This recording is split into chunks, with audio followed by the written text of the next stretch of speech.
This is honestly the video I should have made ages ago, but in case you didn't know, I make sourdough, like a lot of sourdough. I make it for friends, I make it for us, and today I attempted to make it for my kids' teachers. Now I have 3 kids, they each have 2 teachers, that's just the bare minimum, and I decided to make 6 loaves of sourdough to take to them personally for Meet the Teachers at 8 in the morning. Now, if you know anything about fermenting foods, it takes a long time. Time is the special secret ingredient, and time I did not have. But there you go, I made all of the dough the night before, which is good, that's good prep, and I had to label all of it so I knew which one I made first.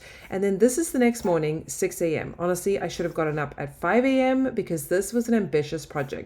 I happen to have 2 ovens, which is very helpful, but I only have 3 Dutch ovens, which is what you actually bake the bread in. So I could only bake 3 at a time. Each one takes around 35 minutes, and they really need to sit for an hour before you start messing with them. I did not have the luxury of that time.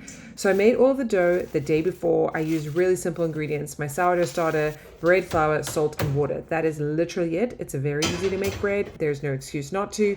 Sourdough, on the other hand, takes a bit longer, but once you get the hang of it, it's not that hard.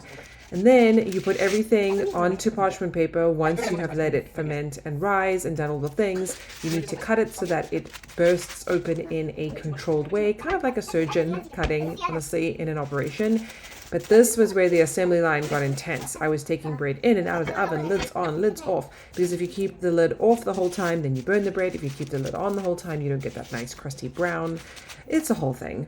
So here I am trying to do it again. Also, my countertop can't have the super hot 490-degree Dutch oven, so it's just a little chaotic over here. I have the kids waking up, and as it turns out, I'm going to be late for freaking Meet the Teachers. So my husband took the 3 kids to school without me, mom of the year over here, while I continued cooking and baking my bread babies rather than attending to my actual babies. But I digress.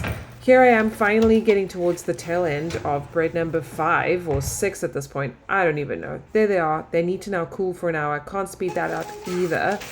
Little tip though, if you are going to give people bread, everybody loves bread, get some bags for your bread, because otherwise you're not going to have enough kind of equipment to give to people. So I just got these brown bags from Amazon.